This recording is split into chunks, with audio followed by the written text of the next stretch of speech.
భక్తుల సాధనా విధానం 3 విధాలుగా ఉంటుంది.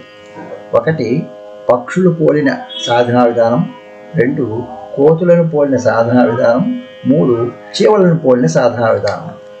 మొదటి విధానంలో పక్షి ఎగిరి కొమ్మపై కూర్చొని పండ్లు కొరికే క్రమంలో ఆ కుదుపుకు పండు రాలి పడిపోవడంతో తినలేకపోవచ్చు.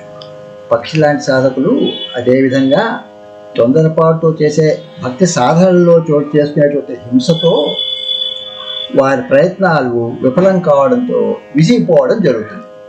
ఇక రెండవది కోతులు పోలిన సాధనా విధానం. కోతులు సహజంగా కొమ్మ నుండి ఇంకొక కొమ్మ మీదకి గెంతుతూ నోట కలుపుకున్న పండును తినే లోపలే జార విడుచుకొని తినలేకపోవచ్చు. అలాగే కొంతమంది సాధకులు తమ జీవితంలో చోటు చేసుకునేటువంటి రకరకాల సంభవాలతో పట్టు సడలి భక్తి మార్గం నుండి దారి తప్పవచ్చు. అలాగే ఇక మూడవది చీమను పోలిన సాధనా విధానం.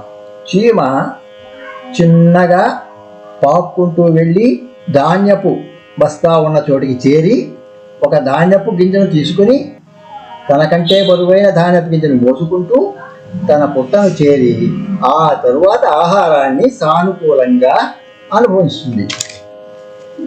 ఇలాంటి సాధకుల్లో మెల్లగా స్థిరంగా దృఢంగా చేసే సాధనలు వారిని తప్పక గమ్యాన్ని చేరుస్తాయి.